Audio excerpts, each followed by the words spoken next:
দশমিক ভগ্নাংশের গসাগু এবং লসাগু আমরা কিভাবে নির্ণয় করব। তো আমরা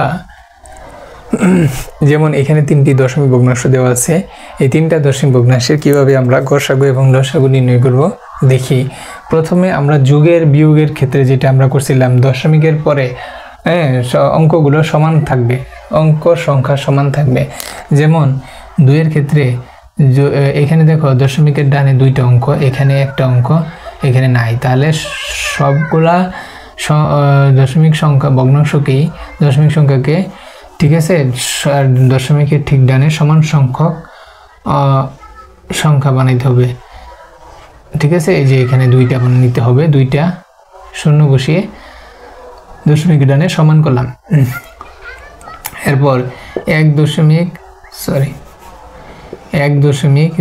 এটাকে আমরা লিখব 1.2, আরেকটা শূন্য বসিয়ে দশমিকের ডানে অঙ্ক সংখ্যা সমান করলাম। দশমিকের ডানে দুইটা অঙ্ক সর্বোচ্চ আছে, তাহলে এইখানেও সর্বোচ্চ দুইটা করতে হবে। আবার 0.08 এটাকে আমরা 0.08 এইভাবে লিখতে পারি। এখন এটা কিন্তু আমরা করে নিতে হবে গসাগু এবং লসাগু নির্ণয়ের ক্ষেত্রে যোগ বিয়োগের মতোই প্রতিটা দশমিক ভগ্নাংশকেই এরকম দশমিকের ডানে সবগুলো অঙ্ক একই, সর্বোচ্চ 2টা, এখানে দশমিকের ডানে 2টা অঙ্ক আছে, এরকম প্রত্যেকটাকেই 2টা করে বানাইতে হবে। যদি 3টা থাকতো তাহলে এখানেও 3টা করে সমান অঙ্ক নিতে হইতো।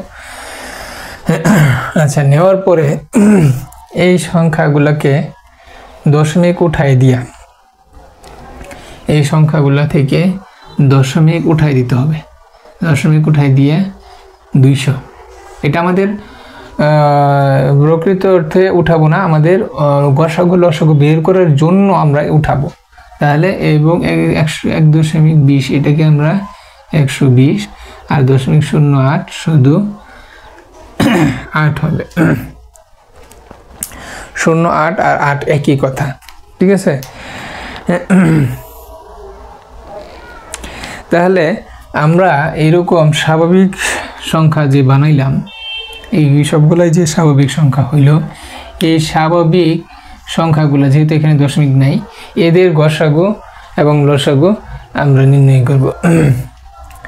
তাহলে 200 এখন 200, 120 ও 8-এর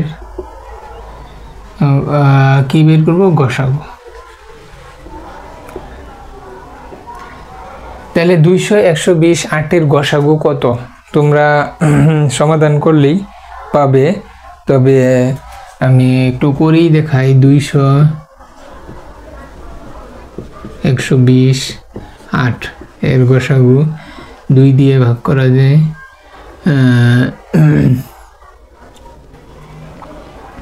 আচ্ছা, 160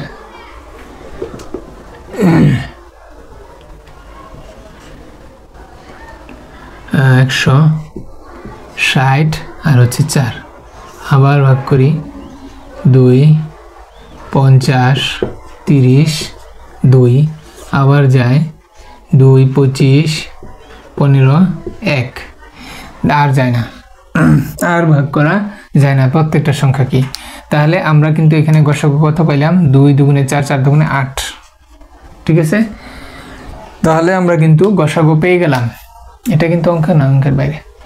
তাহলে আমরা 200, 120, 8-এর গসাগু পাই গেলাম 8।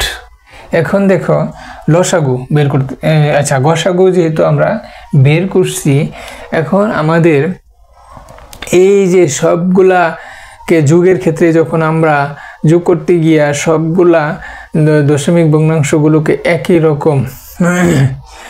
একই রকম বানাইছি, ঠিক এইখানেও আমরা গুণের গসাগুর ক্ষেত্রেও যেহেতু করছি, এখানে দেখো সবগুলা যে দশমিক সংখ্যা সেখানে 2 অঙ্কের আগে কি দশমিক, 2 অঙ্কের আগে দশমিক বিন্দু বসাইছি, 2 অঙ্কের বামে দশমিক। তাহলে 8কে আমরা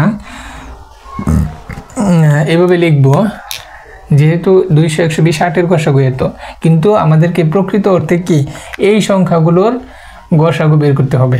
দশমিক এই যে এই সংখ্যাগুলোর গসাগু বের করতে হবে। তাহলে 200 120 8 এর গসাগু কিন্তু বের করলে হবে না, এটা আমাদের অঙ্ক করার জন্য আমরা করছি। তাহলে আমরা লিখব সুতরাং 2 1.2 ও 0.08 এর গসাগুটা আমরা কিভাবে বের করব। দেখো এগুলা কি করছি, এখানে সবগুলাই দুইটা অঙ্কের আগে দুইটা অঙ্ক, দশমিক বিন্দুর পর দুইটা অঙ্ক।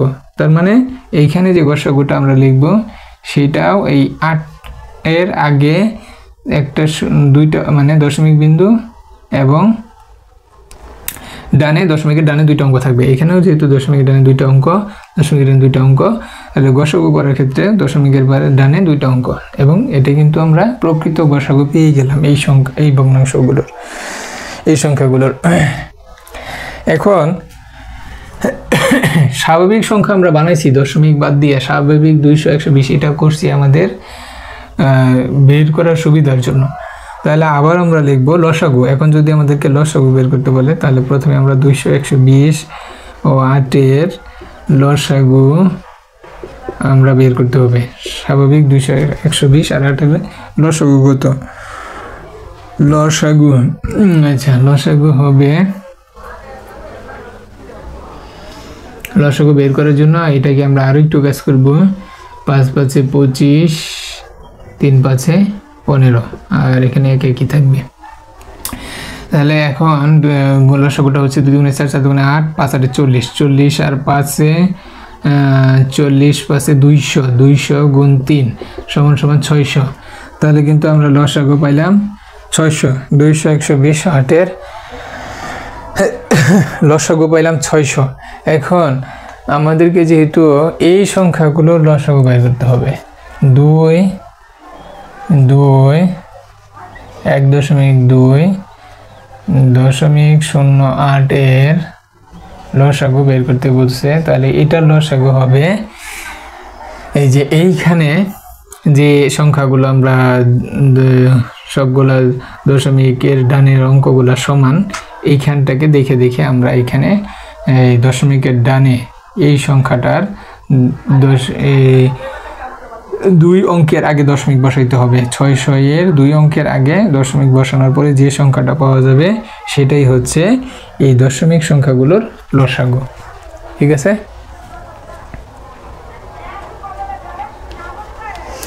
তাহলে ঠিক একইভাবে আমাদেরকে দশমিক ভগ্নাংশের গসাগু লসাগু বের করার ক্ষেত্রে যেই স্টেপগুলা আমাদের ফলো করতে হবে, প্রথমে এই দশমিক সংখ্যাগুলোকে যুগ বিয়োগের মতো যেরকম আমরা দশমিকের সবগুলা একসাথে মানে এক বরাবর থাকবে, উপর থেকে নিচে দশমিক বিন্দুগুলো এক সোজাসুজি থাকবে, এবং দশমিকের ডানে সবগুলো সংখ্যারই দশমিক সংখ্যারই সবগুলো অঙ্ক সংখ্যা সমান হবে। এখানে 2টা থাকলে এখানে 2টা, এখানে 2টা, এখানে 3টা থাকলে এখানে 3টা, এখানে 5টা থাকলে এখানেও সবগুলোতেই 5টা থাকবে। এভাবে সাজাইতে হবে।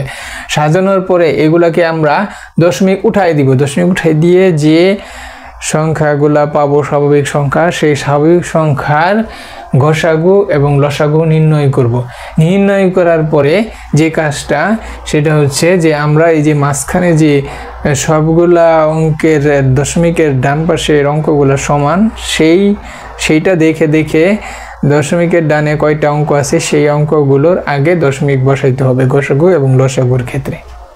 তাহলেই আমরা আমাদের প্রকৃত গসাগু এবং লসাগু পেয়ে যাব দশমিক ভগ্নাংশের।